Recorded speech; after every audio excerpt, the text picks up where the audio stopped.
Alrighty, so let's head back to Naoto, which you kind of see a little spoiler there of what's going to happen in this one. But here we go. Will she survive her encounter with Sho? You're kind of gonna know by now. Let's head back to the action.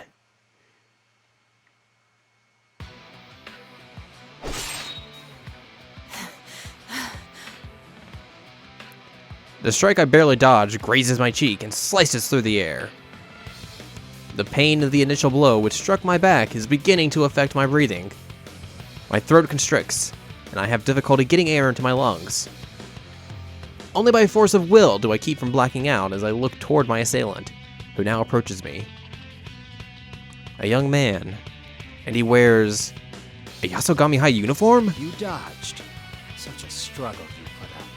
You're wasting my time. Who are you? I am Minazuki. Sho Minazuki. I am the one who will destroy you, the Kirijo fools, and this world. So, you're the ones who captured Mitsuru-san and... Yes, I caught them off guard, just as I did with you here. It seems you're not very perceptive. Well, that's rude. So Mitsuru-san and her people have fallen into enemy hands after all. It's hard to believe. Is this young man truly the mastermind behind these incidents? Though your intuition is impressive. For you to discern our plan after only one battle. It's an absurd scheme. What are you trying to summon with that tower? I gather that his plan is far more dreadful than what I had imagined at the start. That grotesque tower called Tartarus, which was brought forth to call upon something inhuman. What if the culprit in this case also intends on summoning something to this world? And what if the reason our enemy makes no move to hide the fakes and challenges us to legitimate fights is because they need to gather something before that plan can be achieved? Don't get me wrong. That in itself is not my objective. All I want is to grant a wish. A wish? Whose? There's no need for you to know. This isn't good. He's already close enough for his attack to reach me. I'm still suffering from his earlier strike. Minazuki's next blow will surely cost me my life. I need to buy whatever time I can now. You kidnapped Labrys and attempted to collect our personas before. But that's not the case this time. You're using Mitsuru-san and her team as hostages, and you've prepared fake versions of us to fight. There's only one reason why you'd create such elaborate imitations of us, even to the point of summoning personas, and have them challenge us. You set this entire scenario up so that we wouldn't think twice about fighting. That's right. Everything was set up from the start. It's the same rules as last time. After drumming that impression into our heads, our opponents admit outright that they're fakes. And as a result, I had stopped trying to figure out the motivations behind their actions. Since they'd taken hostages and warped this town, we concluded that we had no choice but to play along, and were willing to fight without further hesitation. But I suspect Minazuki must be gaining those shining particles I saw earlier through our battles with the fakes. Again, your intuition is impressive. By forcing you to fight in this fog, I am carving off bits of your personas. Carving off our personas? I've said too much. It seems our guests of honor have arrived. Minazuki turns his gaze to the sky and narrows his eyes, as if looking beyond the red fog. Simultaneously, the faint sound of a helicopter becomes evident. I enjoyed my time with you. If the opportunity arises again, I'd like to speak with you further. With that, Minazuki gracefully puts distance between us. The moment there's enough space for someone to intrude between us, a shadow comes dancing down from the sky, as if awaiting that exact moment.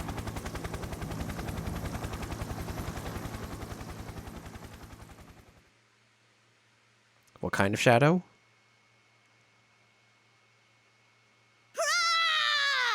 Oh god, it's a robot shadow! Labrys? Don't worry now, Takun, I gotcha! Labrys, don't let your guard down.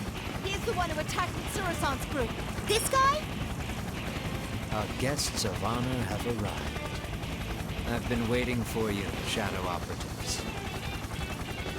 Labrys stands between Minazuki and myself, as if shielding me. It seems I've been spared the worst-case scenario.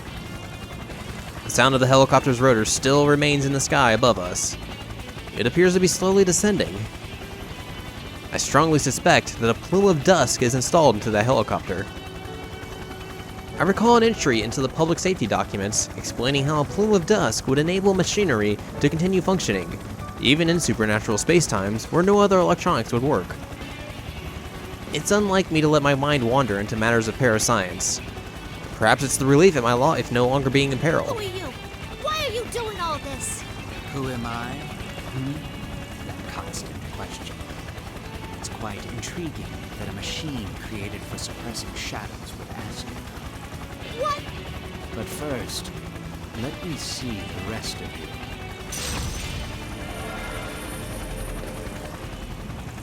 As Minazuki keeps his eyes on Labrys, a black liquid shadow rises from above him, or behind him, not above, instantly ascending to the helicopter. It's a shadow, no, a persona, and it means to take down the helicopter. No! Yukari-san! Cancun! Labrys cries out in desperation. Persona users though they may be, they are still human. If they go down along with the helicopter, if they go down along with the helicopter they're in, they'll be grievously wounded at best. Persona!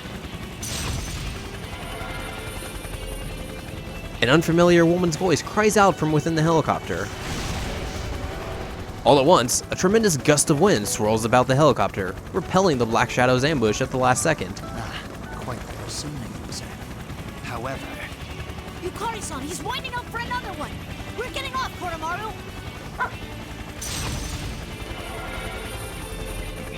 Just as the whirlwind dies down, an attack originating from within the helicopter speeds towards Minazuki's persona, which was primed to attack again. Amazing! What a perfectly timed maneuver! The surrounding fog lights up, and as the personas clash at each other, those grains of light that Minazuki is after disperse. At the same time, three figures jump out of the helicopter and descend towards us. The whir of the helicopter's rotors increases, which I take to mean that it's flying off somewhere. So, then its objective from the start was to drop these people off here? And have helicopter noise in the background the entire time. I look once again to the two new arrivals and the animal that had descended upon the food court. Dog in a hoodie jumping out of a helicopter. Ah, I know who they are. After all, it was only a moment ago I was at Inaba Station, reviewing documents pertaining to them. That was close. But now that we're here, you don't get to do whatever you want anymore. Naoto Shirogane, right? Are you all okay? We'll handle this. Obviously, they are older than the pictures in the documents, but the woman is Yukari Takiba, the calm boy is Ken Amada, and the Snow White Shiba following closely at Kenkun's heels is Koromaru-san. They were all involved in the incident, which occurred when Mitsuru-san was in high school. And though they are not officially numbered members, they are persona users on the Shadow Operatives Emergency Suppression Unit, the Auxiliary Staff. Labrys, I'm trusting Naoto-kun with you. Gotcha! You don't have to worry about a thing now. So you're our enemy. You won't escape now. The three of them fan out to Minazuki's left and right, readying themselves for combat. Such efficient tactical movements, all while never dropping their guard. I wonder how often one must face death in order to become like them. players have finally gathered. It's nice to meet you. I am Minazuki. Sho Minazuki. Welcome to his world. I wanted to meet you all, especially Kirijo. You are the ones who killed his father, after all. What's he talking about? Who knows? I don't really care either. I have no intention of fighting you now. I only wished to see your faces. His world. Minazuki's phrasing catches my attention. This could be an important clue to the culprit's motives. Could Minazuki mean that he instigated this in order to avenge someone whose parent or parents were killed? Perhaps he's seeking revenge on the Shadow Operatives. No, that's not right. Given that they took Mitsuru-san's group hostage and summoned the others here, it seems more likely that Minazuki wants revenge on Mitsuru-san and her associates from high school. I'll be heading back now. Take your time here. When Minazuki raises his hand, a different voice echoes from further in. It's a voice I know only too well. Don't get the wrong idea. I'll be your opponent. What's going on? Another Naoto-kun? Don't be deceived. That's an imitation of me. An imitation? Huh. That sounds like the kind of dirty trick they'd pull. Huh. Seems I'll be facing those who are participating in the Grand Prix for the first time. I hate to waste time, so let's simply begin now. Bring on the ring! My doppelganger raises one hand to the sky. It means to summon the red pillars that form the arena. I'm still too badly injured to dodge this, but I can't allow us all to be trapped here. Everyone, get away from me! Hurry! Yukari-san, Kodomaru, spread out! Yukari-san, Kenkun, and Koromaru-san jump back in response to my warning shout. Labrys, on the other hand, maintains her position, shielding me. I'm reading some of these lines so awkwardly, making no attempt at all to move. Ah, I see now. Yukari-san told Labrys that I'm trusting Naoto-kun with you, and Labrys would never abandon her duties. Yukari-san and Kenkun understand this as well, and so Labrys was not mentioned when Kenkun gave the order to spread out. Very efficient teamwork. I feel that I understand the secret behind the Shadow Operative's strength somewhat.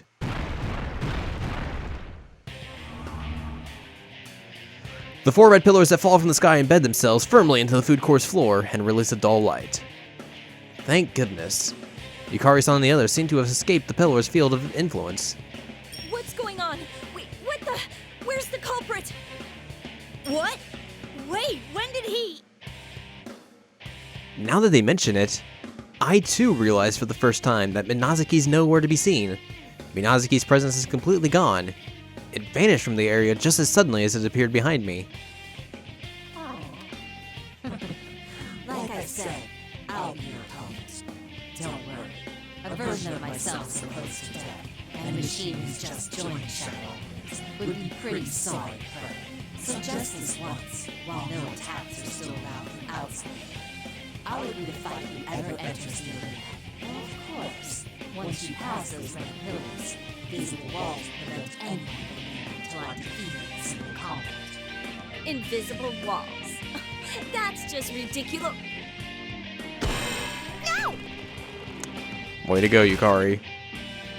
Yukari-san tries to take a step forward and hits her head badly on the invisible wall. Perhaps I gave them too much credit before. It's possible that these Shadow Operatives are, in fact, surprisingly careless. This is just like the last P1 Grand Prix, except we're in the real world. Hello! General Teddy here. Long time no see, Labby-chan. Oh, don't look so shocked. Let's see if I can guess what you were thinking. Is it really a long time no see when it's literally just been like a day since the events of the last game? No! You're supposed to be my shadow. Wah! Or something like that. Is that Inaba's persona user Teddy? He doesn't look like a bear to me. He just looks like a plush mascot. Is he dressed up like that on purpose? You there! Silence in the peanut gallery! How dare you call my bona fides into question? I'll have you know I look bearific! Bearific. Crap, you heard me. This is your last chance to push your luck like that. Labby-chan and Now-chan aren't getting out of here until you win a one-on-one fight. So, are you okay with that? Are you gonna move on without your friends? Hurry up and decide whether you're gonna enter the ring or not! Will you shut up? Fine, let's do this. I'll go in and... No, please move on! Huh? You can't let him provoke you. The culprit's aim is to make us fight against our doubles, thereby carving off our personas. Carve off our personas? Mitsuru-san and the others are within the tower on the hill. It won't be easy, but try and avoid combat with the imitations as you rescue them. Okay, Labrys, we're leaving the rest to you.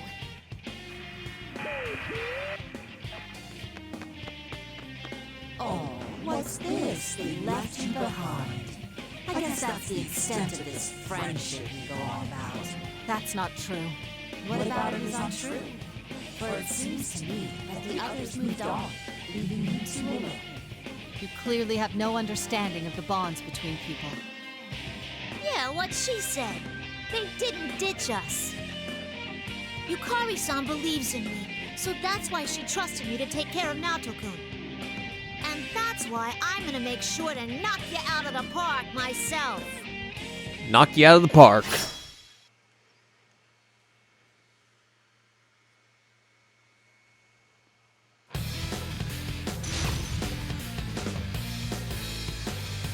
Time to fight his actual Labrys and fight fake Naoto.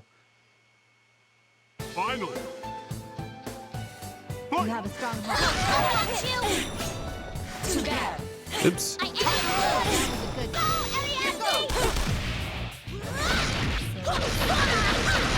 In the interest of time, we will speed up this fight Looks like you need punishing. very quickly by just instantly destroying or instantly finishing it.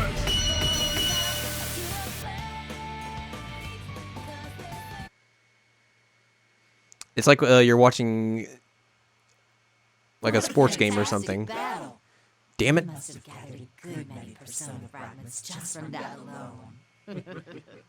Damn it, fake Naoto, don't interrupt me. I was saying, it's like you're watching a sports program like at 3 o'clock in the morning. They're like, for the interest of time, we're gonna speed this up like to the end of the game, just because I don't know, we don't want to show the whole thing right now. That's what the fight was. Bye bye, fake Naoto. The other me melts into a puddle in the center of the food court. It's a most unpleasant sight to behold. I hear a cracking sound, and turn to see the red pillars that had trapped us shatter. The invisible wall should be gone as well, but... Was it okay, Naoto-kun? We ended up fighting this thing. There was no getting around it. Our enemy has Mitsuru-san, her friends, and this town hostage. Besides, we had no means of escape. So, everything was set up perfect. Who do you think that Minazuki guy is? I don't know, but... I can't help but fall to my knees from the pain I'd forgotten about. Don't you just hate that? I haven't completely recovered from Minazuki's strike yet. Naoto-kun! Labrys promptly lends me her shoulder. This may be an odd thing to say, but it's at times like that, or this, that I truly feel that I've made friends. Not that I'd ever say such things in front of my senpai. Thank you, Labrys. You truly saved my life. Come on, no need to thank me. I told you it was my turn to help you guys out. But what about Yukon and them? That's a good question. We inform each other of what's happened up to this point, and exchange information. Labrys' team was investigating Inaba Pass, where Mitsuru-san's group went missing, and were headed here after filling up on gas. While we spoke on the phone, midnight struck, and she saw the change in the town from the air. It seems that the red fog suddenly rose up to cover the town, and a giant tower appeared on the hill where Yasogami High is situated. In addition to Yukari-san, Kenkun, and Koromaru-san, there's a man in town by the name of Junpei Iori, whom they haven't yet been able to meet up with. All told, the Shadow Operative sent 4 people, or rather, 3 people and a dog. Just like I thought. Though that fake you was a tough customer. What in the world are they? The imitations seem to be crafted from shadows. I'm astonished that they can even copy our persona abilities. But that aside, let's hurry, Labrys. There's actually something I couldn't tell Yukari-san earlier. Huh? What's that? It's that young man Minazuki's true objective. He's gathering persona fragments from us, in an attempt to summon something hideous. Something hideous? Indeed. He used the tower looming on the hill, just as Tartarus was used when Mitsuru-san and her friends were in high school. I don't know what in particular he intends to bring forth, but there's no denying that his aim is something along those lines. Really? Oh yeah, I actually felt something odd about that guy myself. Odd? In what way? Well, when I got close to him, I felt something strange. It was exactly like the feeling I get from those plumes of dust we have as cores. Oh. Does this mean he had a plume of dusk in his possession? Not exactly. It wasn't that he had one on him. It was more like it was synced up with his heart. It felt just like ours do. Synced with his heart? I don't understand. The Plume of Dusk was integrated into the core of Labrys and her sister unit Aegisan. It plays the role of a heart in their mechanical bodies. But that man Minazuki seemed to be no different from us at first glance. What could it mean that she detected a Plume of Dusk in him? The faint light that's been scattered everywhere is gathering now, and I'm starting to see the outline of the truth. But there are still missing pieces. If we rescue Mitsuru-san's group and learn what they know, then I expect we'll be able to reach some sort of conclusion. Labrys looks into my face as I'm lost in thought, and smiles to try and cheer me up. Relax. We'll never lose. You saw us fight earlier, right? Yukari-san and Ken-kun can really kick some ass. Labrys speaks with satisfaction, with a proud look on her face.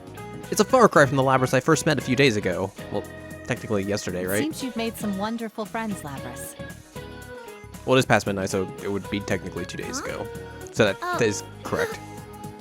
You think it's okay for me to think of him that way? That's how it is at the start.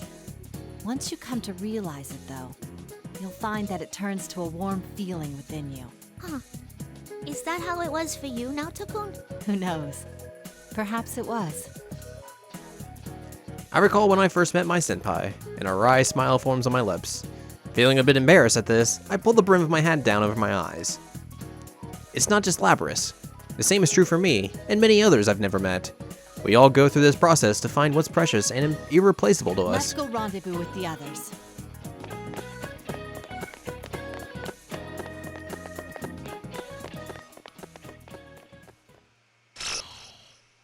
And there's our to be continued.